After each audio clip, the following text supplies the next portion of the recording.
black patriarch.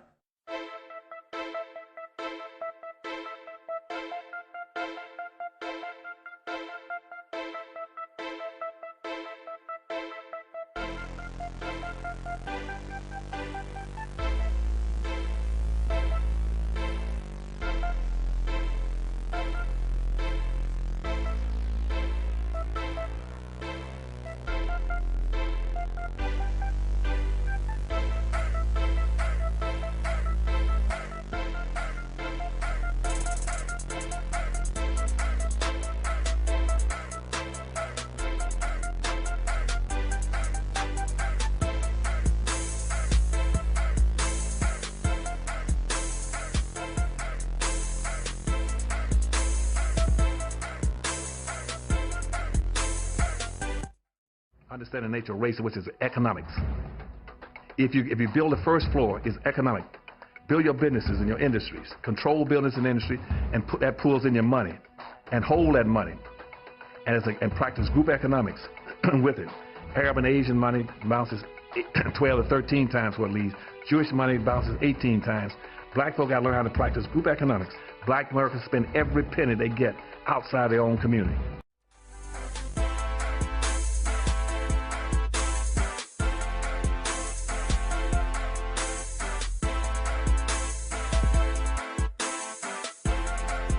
And the last thing I do is get rid of a lot of our black leadership. Okay?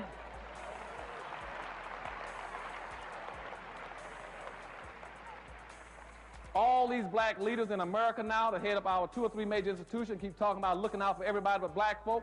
You tell them that day is over. Nobody's going to sell black folk anymore. The day of selling black folk over.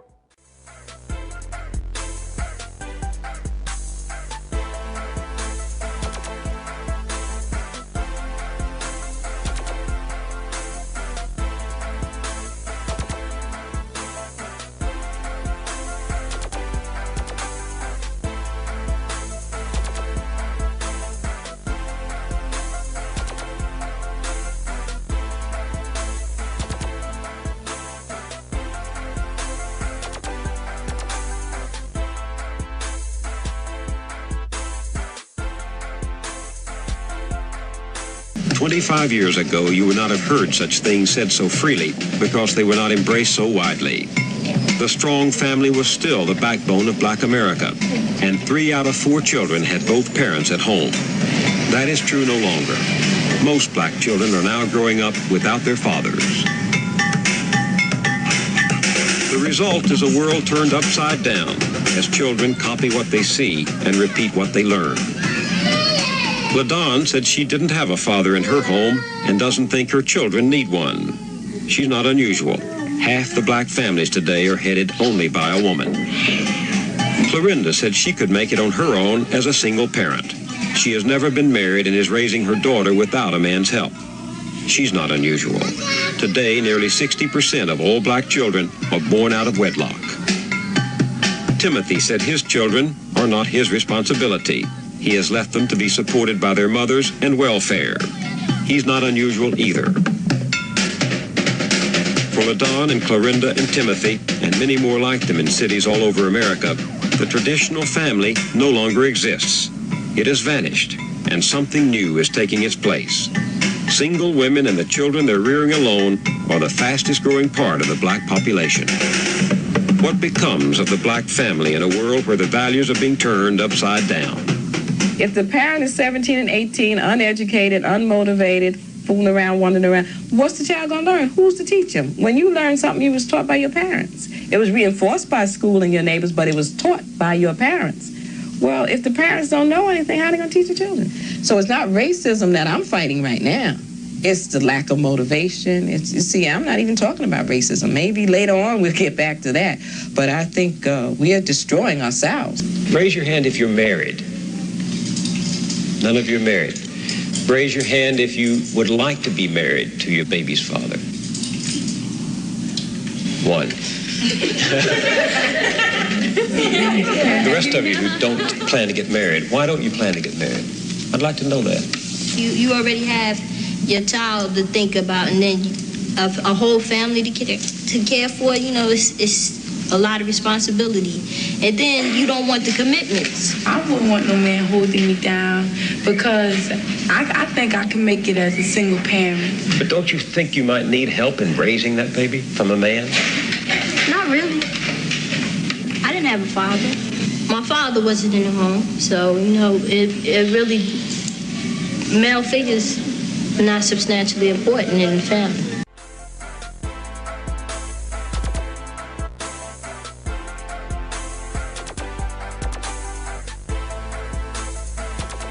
Only on 3, a Memphis man with 25 kids by 15 different mothers is at it again.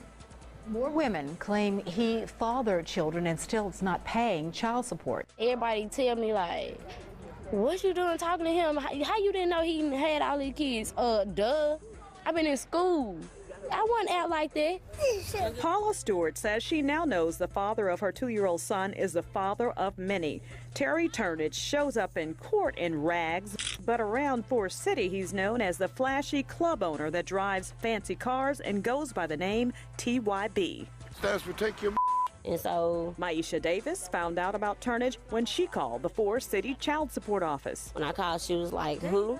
I said, Terry T. Turner. She said, oh, he's a famous. More like infamous. They told me my child made number 24.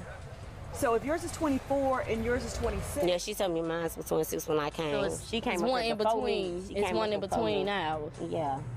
So he has 3 children that are 2 years old. The story of these 2 mothers mirrors those in Memphis WREG told you about in 2012. They say Turnage fathered their children and pays little or nothing to support them. $1.26. WREG tried to catch up with Turnage, but each time we went to the house where we were told he lives, no one answered. We be trying to warn females, some females or other people that be coming to us asking about them, but they don't listen. They don't listen at all. So you guys went to the party at a club that he owns? Yes, ma'am. Why? Just to have fun, just have a good time. It wasn't, you know, it wasn't really to see nothing. him. No. In Forest City, Arkansas, Stephanie Skurlock, WREG News Channel 3.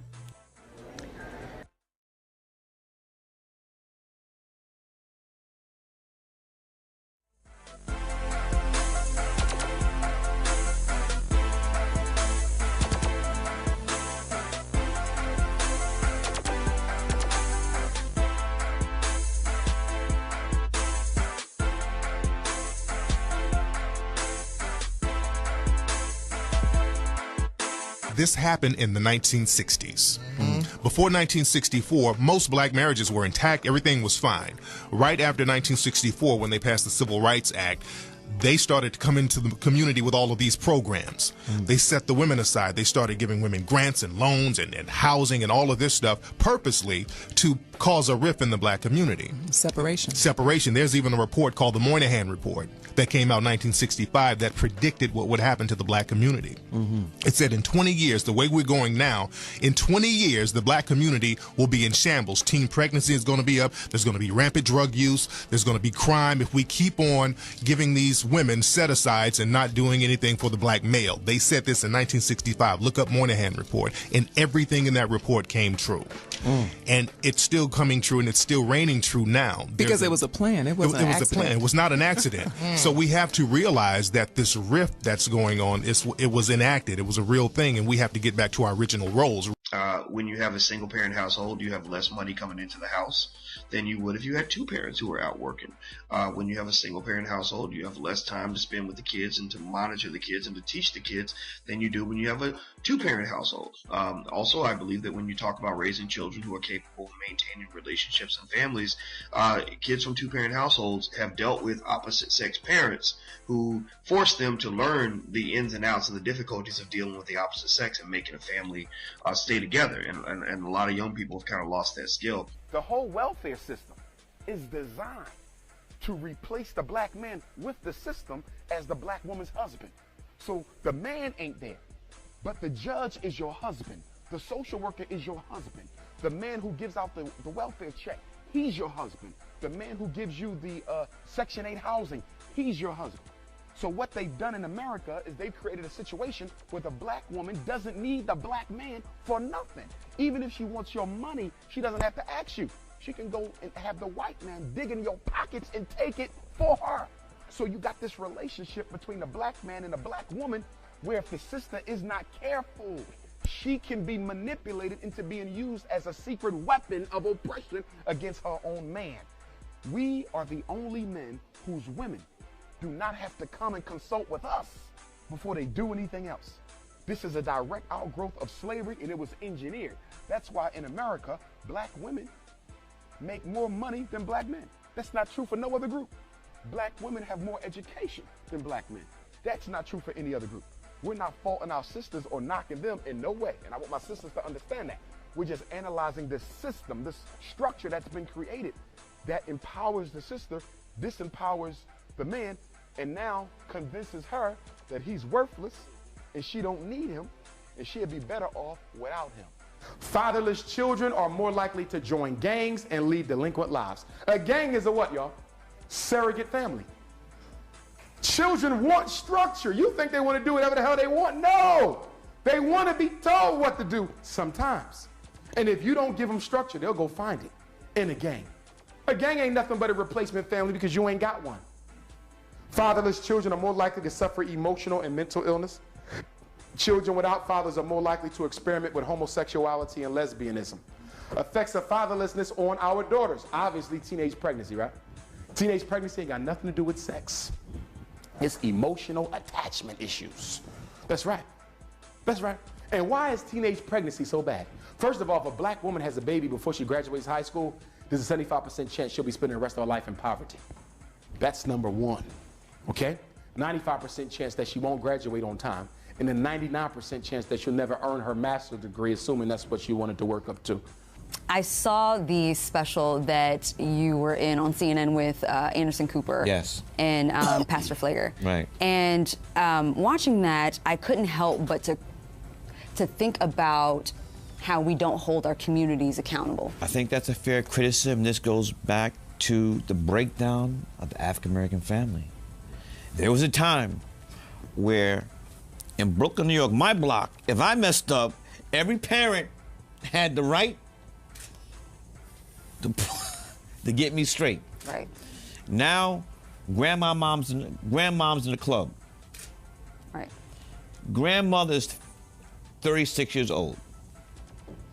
The whole structure of the African-American family has been torn apart, and so there we see this is the result. I mean, a lot of these young people are parents of crack, children of crack parents, and I'm not blaming anybody. It's just that the family structure is just is responsible for everything we see today.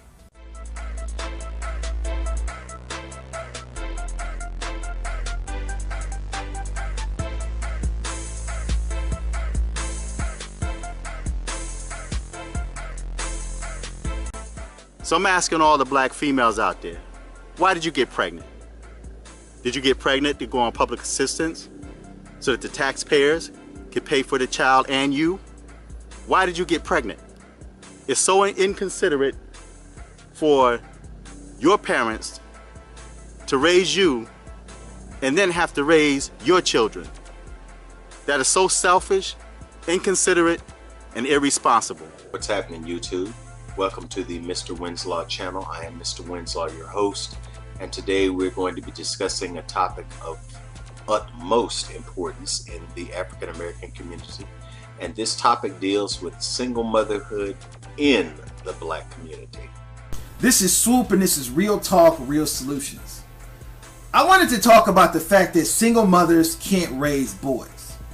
If you look at most boys that are raised by single mothers, they either end up in prison or they end up dead. If you look at most of these teenage boys that are joining these gangs and shooting up the neighborhood and killing all these people, most of these boys are raised by single mothers. If you go to any prison and you interview these murderers and rapists, most of these men were raised by single mothers. It's the perfect example that single mothers can't raise boys. I want to do another video about single moms who are strong black women. This whole I'm gonna fuse these two together, because I want to fucking get on this shit. A lot of single moms think they're, you know, they got to raise kids along. A lot of black women think they're strong black women because they're single moms. The single parent household is destroying the black community, literally. Back when they had the ABC interview, remember that one? When they said 70% of black children are born in single parent households. Do you know since that interview, it has went up by 3%. Now 73% of black children are born into single parent households. So it's going way past epidemic proportions. It's going to almost being the norm.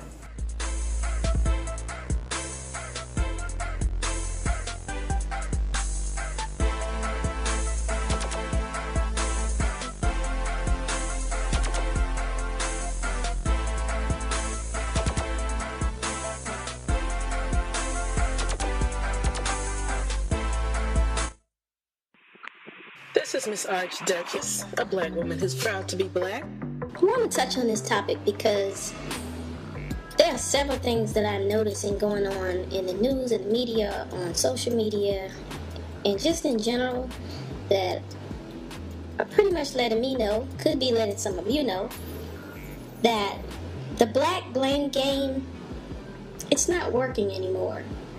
The blame game that anyone, especially you black men, are trying to put out there on black women, it's not working. And Tommy Sotomayor should be the first person to take note of this, but I don't think he's noticing yet. So anyone who is blaming someone for their problems and not doing anything about it, just know that blaming alone, it's not going to work. And everybody's not blaming, and everybody's not evil.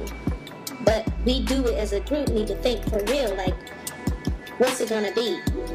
For me, I'm running away from people who just aren't willing to take responsibility for their own lives at this point. Because there is no hope if you don't do that. That's all I have to say for now. I'm out.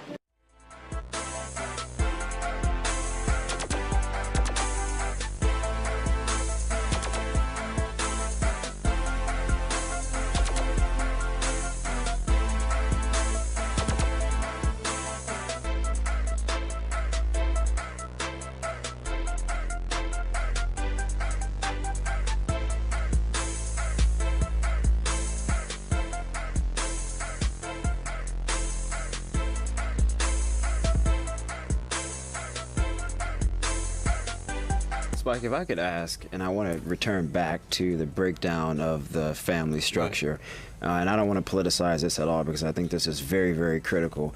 Republicans will say it's because of social welfare programs, which I don't agree with. Democrats will say that it's because of lack of access and opportunity. What do you think this problem stems from, and how can we fix it? Because I think it's very important. That's a very good question. I do not have the answer.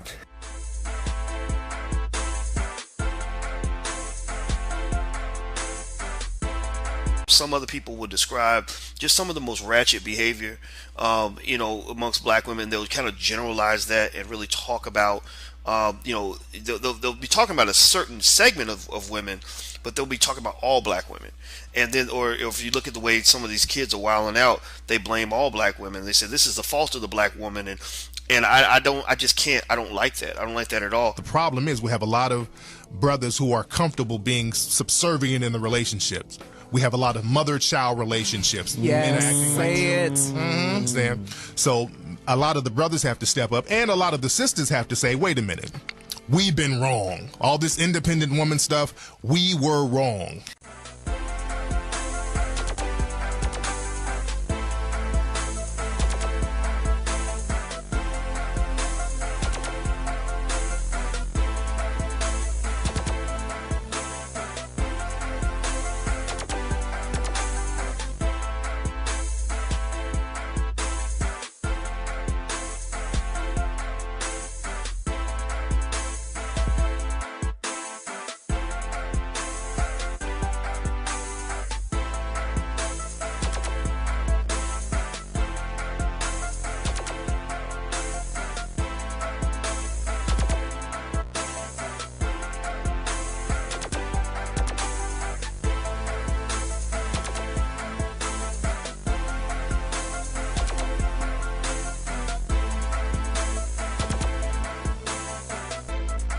me mention another thing, and that is parents. We need moms and dads helping raise kids. Wherever possible, the benefit of having two parents in the home, and that's not always possible. A lot of great single moms, single dads. But gosh, to tell our kids that before they have babies, they ought to think about getting married to someone, that's a great idea. Because if there's a two-parent family, the prospect of living in poverty goes down dramatically. The opportunities that the child will be able to achieve increase dramatically. So we can make changes in the way our culture works to help bring people away from violence and give them opportunity and bring them in the American system. Well, no one can ignite a media firestorm like Ann Coulter, and her latest book, Guilty, like her other books, is very controversial, deliberately provocative. After all, it sells books, and we are happy to have with us Ann Coulter. Good morning. Good morning. I think we've all had been discussing your book on camera. Yes, I've heard. So, good, you should be pleased. So, Whoopi would like to I just start. have a couple questions, actually. In your book, you devote an entire chapter to single mothers. Yes. And what happens to children raised in single-parent homes. You title the chapter, Victim of a Crime, Thank a Single Mother. What is your issue with single mothers? Because I know you don't have any kids. I mean, maybe you have stepkids. I don't know. I shouldn't say that. But, and I just, before you answer, I just want to say, you said that single motherhood is like a farm team for future criminals and social outcasts. 70% of inmates in prisons come from single-parent homes. Hollywood actresses using single motherhood as a way to promote their careers, and it says, you say it's very selfish for a single mother to have a baby without a father. So I'm wondering. Yeah, well, we now have 30 or 40 years of social science research. I mean, I'm just citing, this is, you know, dressed up numbers crunching. I'm just giving the numbers. 80% of the inmates in prisons were raised by single mothers. About 70% of the runaways of the child, juvenile delinquents, juvenile murderers, juvenile rapists, raised by single mothers. And the point is, this didn't happen by accident. The illegitimacy rate alone has gone up over 300% since 1970. And as I describe in my book, this was a specific plan by the left, attacking the nuclear family. The most famous example. Go back to the... What do Alicia Keys, Adrian Grenier, and President Barack Obama have in common? They were all raised by single parents. We all know an amazing single mom who works her butt off, and we don't know how she does it. That's why a bill in Wisconsin's legislature has a lot of people angry. Senator Glenn Grothman's proposal blames single parents for child abuse and neglect. It calls non-marital parenting a risk factor above alcoholism and even domestic violence. The story went national, and single moms everywhere are crying foul. There are 5 times as many single moms as dads in the U.S. Are we using gender and now motherhood as a political weapon? Senator Grothman, I want to start with you. What is this proposed law supposed to do? Well, actually, you've completely misconstrued the proposal. All the proposal is doing is saying that a local organization who is taxpayer funded, who is trying to fight child abuse and neglect, has to try to educate the public that it's more difficult for a single parent, be it a mother or a father, to prevent child abuse and neglect to their child in that situation.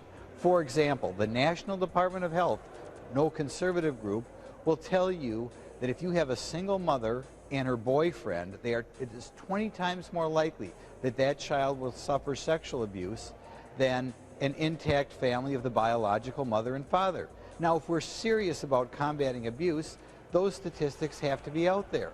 Because I think right now we have too many people like yourself, quite frankly, who are making it appear like there's no difference in risk for children in a single-parent family. When a country undermines traditional marriage, it cannot print up enough money to take care of all the problems that happen in our society. And we need to look no further than our welfare program and the black family in this country. Prior to the Great Society programs of the 60s, the out-of-wedlock birth among black families was under 20%. Today, that in the inner city, the out-of-wedlock birth for black families is over 80%. And one of the primary reasons for that is we have developed government programs that will pick up the tab for having children out of wedlock. The result is we exploit our women, we create a bad situation for our children, especially minorities, and we tell men that they can impregnate as many women as they want, and the government will pick up the tab. I think we need to stop that philosophy, not expand it.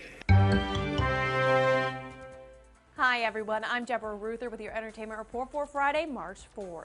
Mike Huckabee is slamming Natalie Portman. The Fox News talk show host and former governor of Arkansas is speaking out against Portman for glamorizing pregnancy out of wedlock. Huckabee called the Oscar-winning actress's pregnancy troubling during a televised interview, stating most single moms are very poor, uneducated, can't get a job, and if it weren't for government assistance, their kids would be starving to death and never have health care.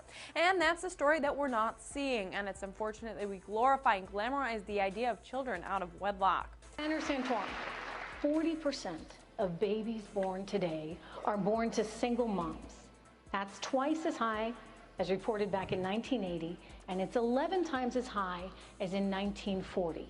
Studies show that children are always better off economically, most often, and emotionally, with two parents in a household. From a policy perspective, should the government be doing anything to encourage family formation? You know, we've had this debate about the economy. We haven't talked the one issue that now increasingly even the right and the left are coming to agreement with. The biggest reason that we're seeing the hollowing out of the middle of America is the breakdown of the American family. The reality is that if you're a single parent, a child of a single parent, and you grew up in a single parent family neighborhood, and you went to that single parent family school, the chance of you ever reaching the top 20% of income earners is 3% in America. Now, ladies and gentlemen, I don't know about you, but that's not good enough. And we have been too politically correct in this country because we don't want to offend anybody, to fight for the lives of our children. You want to be shocked? You read the first few chapters of Dr. Putnam's book. He talks about Port Clinton, Ohio, and growing up there in the 50s, and how poor kids actually survived and did well, even though they were poor and disadvantaged. But then he goes to the towns today, and these kids are failing and failing miserably. They don't have a shot. And we won't even have the courage to have leadership at the federal level, not with legislation, but the most powerful tool the president has, the bully pulpit, to encourage each and every one of you, churches and businesses and educators and community leaders, to let's have a national campaign to rebuild the American family and give every child its birthright, which is a mom and a dad who loves them. That will change this economy. But the biggest problem with poverty in America, we don't talk about here because it's an economic discussion, and that is the breakdown of the American family. You want to look at the poverty rate among families that have a husband and wife working in them? It's 5% today. A family that's headed by one person, it's 30% today. You can't have a wealthy society if the family breaks down that basic unit of society, and that needs to be included in this economic All right, discussion. I've got one.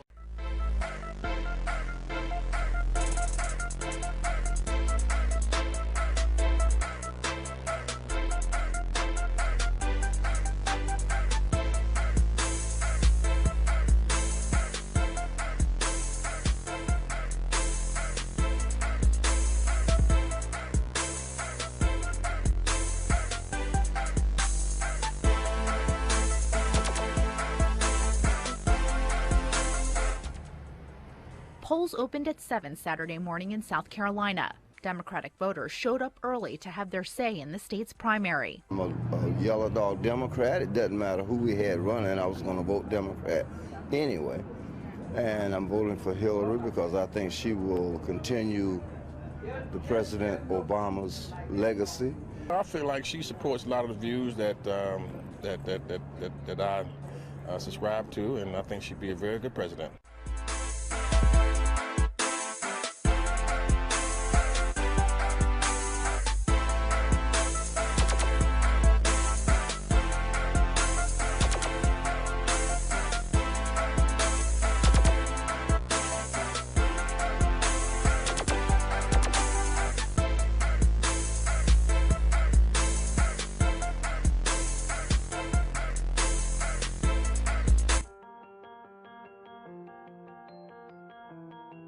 Since 2010, Super PAC groups have contributed to an explosion in political campaign donations.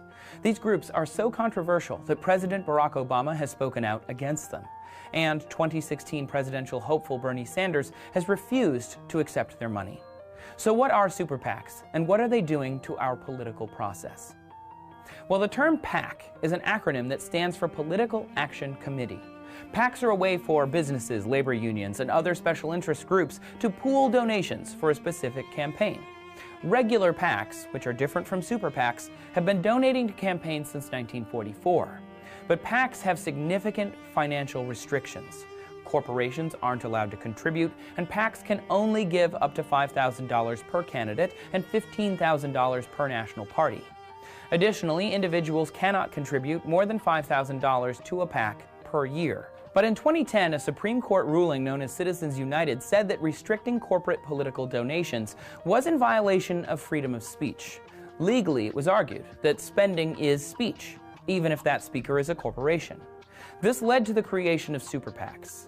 Essentially, Super PACs are allowed to give unlimited funds from people, corporations, and unions. The only rule is that Super PACs must operate independently of candidates.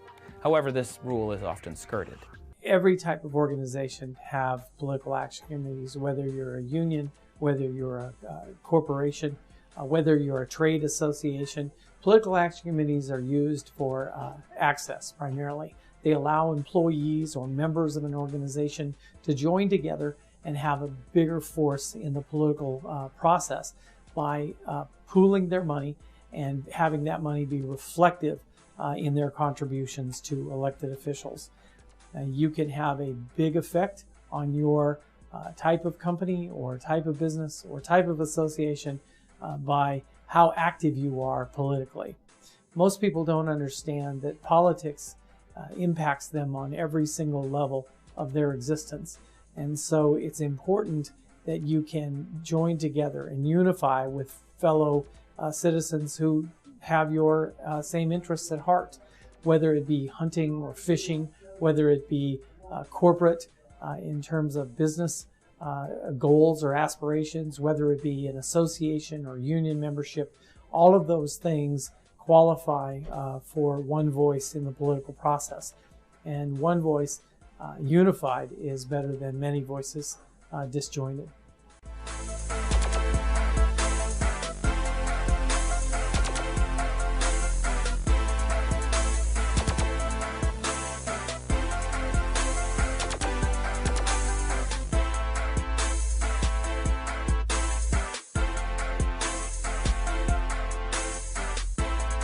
Every single American deserves to be treated equally in the eyes of the law and in the eyes of our society. It's a pretty simple proposition. It's amazing how each generation just keeps pushing the ball forward. President Obama has pushed it forward faster than any time in the history of our community. He's hired more gay and lesbians in his administration than any other sitting president. He repealed Don't Ask, Don't Tell. For we are not a nation that says, don't ask, don't tell. We are a nation that says, out of many, we are one. All of those brave men and women who are willing to sacrifice their lives for us can now serve openly. This is done. Having the President of the United States declare his belief that gay couples should be allowed to marry and to use the word marry was incredibly inspiring to watch that all unfold. It is important for me to go ahead and affirm that I think same-sex couples should be able to get married. While the National Organization of Women celebrates 50 years of service and advocacy work this year, the organization stands to play a major role in this year's election, focusing on a good portion of their work on voter suppression. And of course, now is a staunch supporter of Hillary Clinton and is confident they can move their agenda of a feminist future. Better pay, equal pay, a woman's right to choose, and building a coalition for the future. Where do you think Trump is vulnerable from the women's activist standpoint to keep these numbers where they are? Because if these numbers stay the way they are nationally, it's going to be hard for him to win the election. Well, let's hope he doesn't win this election. He really is a true misogynist. He is also a racist and a xenophobe. And let's be clear, African-American women are an extremely important part of the overall Obama coalition. African-American women are an extremely important part of the overall Obama coalition that put him in the White House twice, that I believe will put Hillary Clinton in the White House this year.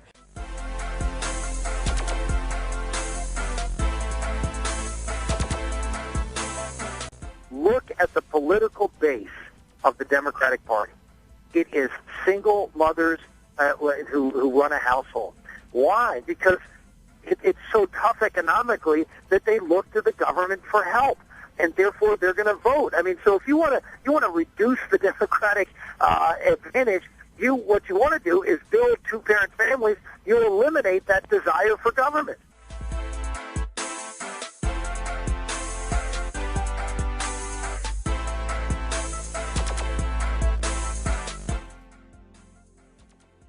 On behalf of everyone at American Family Association, we just want to say thank you.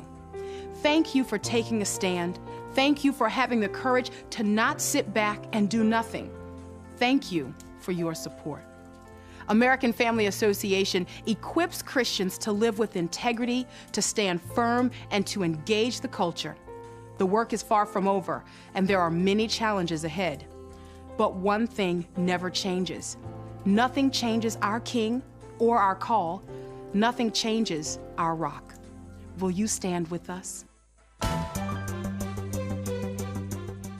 The decline of marriage is the principal cause of child poverty in the U.S. today, as well as the cause of welfare dependence. Children who are born and raised without a father in the home are more likely to fail in school, to become involved in crime, and suffer from a host of other problems. Today, roughly 4 out of 10 children are born outside of marriage, largely to low-income and low-educated white, black, and Hispanic parents. These parents don't disfavor the institution of marriage, but they paradoxically believe that it is not important to be married before bringing children into the world. We need to give them resources to think more reasonably about the choices they're making about forming families and bringing children. That would be the single most important step we could do to begin to reduce poverty in this country.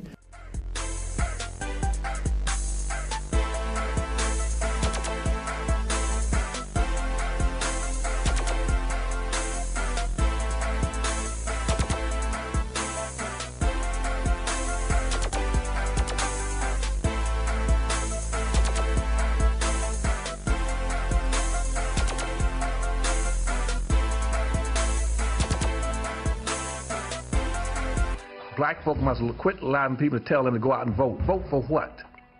Nobody's going to do anything for black folk in politics. Politics is controlled by money, major corporations who got the money. That's what controls politics. If you have no money, you have no say-so, you have no benefits coming. So you take your money and you control, and you take your money from the first floor, you buy every politician on the second floor. And any politician you can't buy, you rent or lease them to get what you need.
Welfare as we know it is now history. President Clinton today signed the legislation that ends a government commitment made 61 years ago of federal aid to the nation's poorest. An historic opportunity for improvement, said the president today. A moment of shame, said some of the new law's critics, who see millions of Americans, especially children, being forced into poverty. Welfare as we'd come to know it began in 1935 as part of President Roosevelt's Social Security Act, the Aid to Dependent Children program, to help subsidize families that had lost an income-producing father. By the 1970s, welfare had long been a lifeline for single-mother families, and a target of critics, encapsulated by Ronald Reagan's references to it in runs for the White House. It's now common knowledge that our welfare system has itself become a poverty trap, a creator and reinforcer of dependency. Alina Gardner, a manager at a Boston employment center, doesn't disagree. I had my first child in 1990, and this was before the welfare reform went in. In those days, you could just be on it forever. You know, there weren't many expectations. But you were just sitting home collecting benefits. Bad for you? If you're idle and you're home all day and you're not taking time to invest in yourself, so then you're raising children to move into a direction that you want them to be self-sufficient, yeah, it's bad.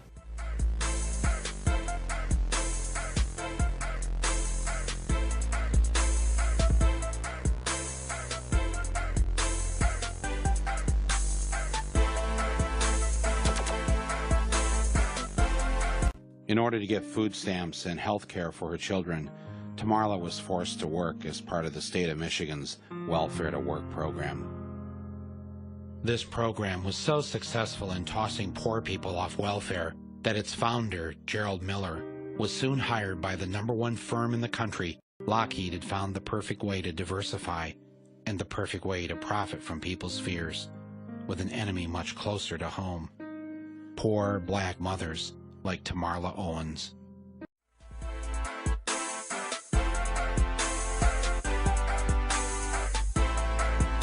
So you've got a one-parent family, and the mother's traveling 60 miles, an hour and a half away to go to work, an hour and a half to come home. How does that help a community? That's a program that ought to be stopped because it really has no merit. I think it adds more to the problem than it does to solve. Really? I wish I could put 2 parents in every home and make every parent equally responsible. I wish I could put 2 parents in every home and make every parent equally responsible.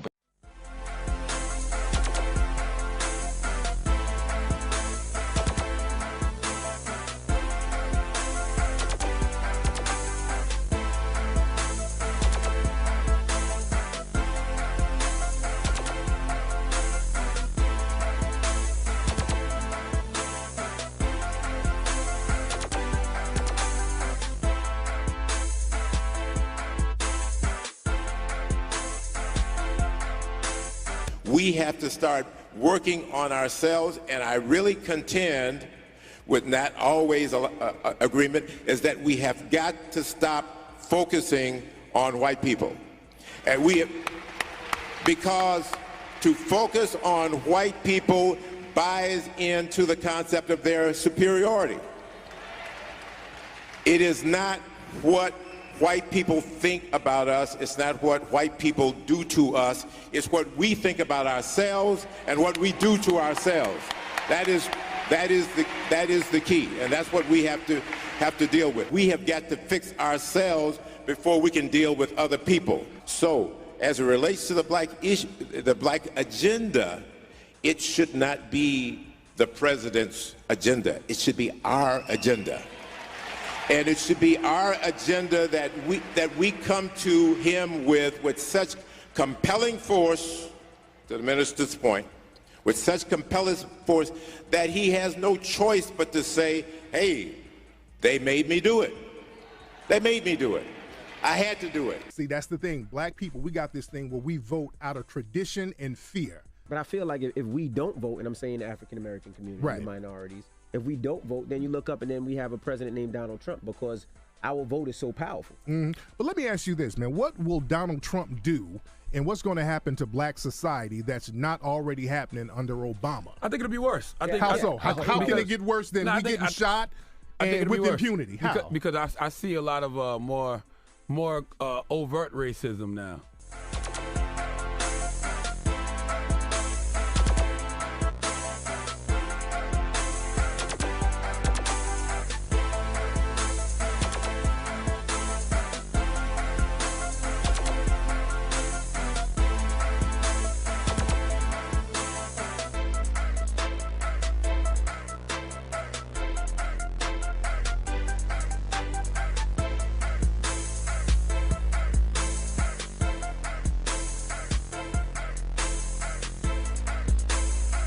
politics, start teaching your people to be responsible. And don't vote for anybody who runs for office, green, yellow, black, if he would not deliver back to the black community, okay? Politics is a process that simply defines who's going to get what out of life. But it must be based on quid pro quo. Everybody you put in the office must deliver something very specifically back to the black community. Don't let them get off the hook by saying, well, I'll hire a black person. I don't care. Clinton will give you that same tale. I'm going to hire a black. I don't care who he puts as a secretary. That's not the issue. What is the black community going to get back in return for its vote? And that's why they keep sucking you. You don't ever get anything. Because we don't raise Cain. It must be quid pro quo, something for something. If we give you something, you owe us something back to the race.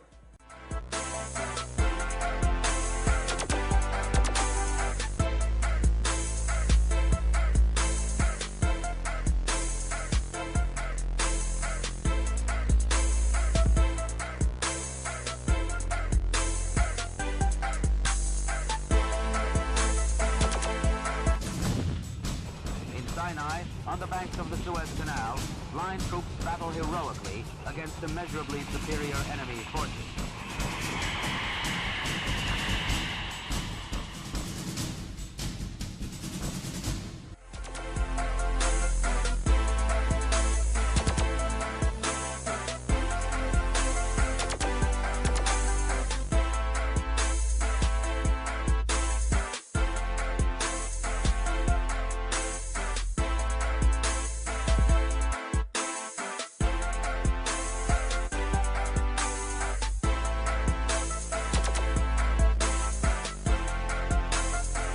When Egyptian President Sadat visited Jerusalem on the invitation of Israeli Prime Minister Begin and addressed the Knesset, or Israeli legislature.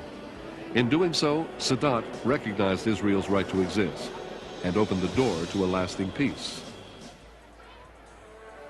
In September 1978, U.S. President Jimmy Carter invited Sadat and Begin to join him at Camp David, where they agreed on a framework for peace between Israel and Egypt. Those agreements led to the official peace treaty signed in 1979. Sadat and Begin praised Carter for his extensive role in engineering the agreements. So proud of both of you. Egypt and Israel's historic treaty, signed on March 26, 1979, sent an inspiring message of hope and peace throughout the world.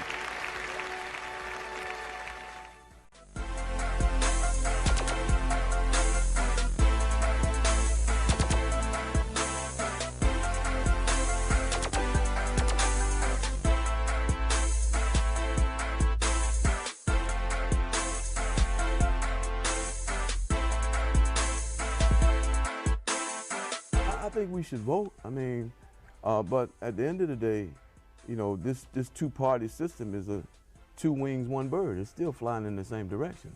And so I think we've been fooled into thinking, Martin King said, that don't join either party. He said, use both of the parties if they support your interests. He said that if you can get the Republican Party to support your interests, then deal with the Republican Party. He said, but don't give your allegiance to either one. What happened after King died was people like Jesse Andrew Young and all those guys under the civil rights industrial complex system, they took the civil rights movement and threw it into the Democratic Party. We've been stuck there ever since.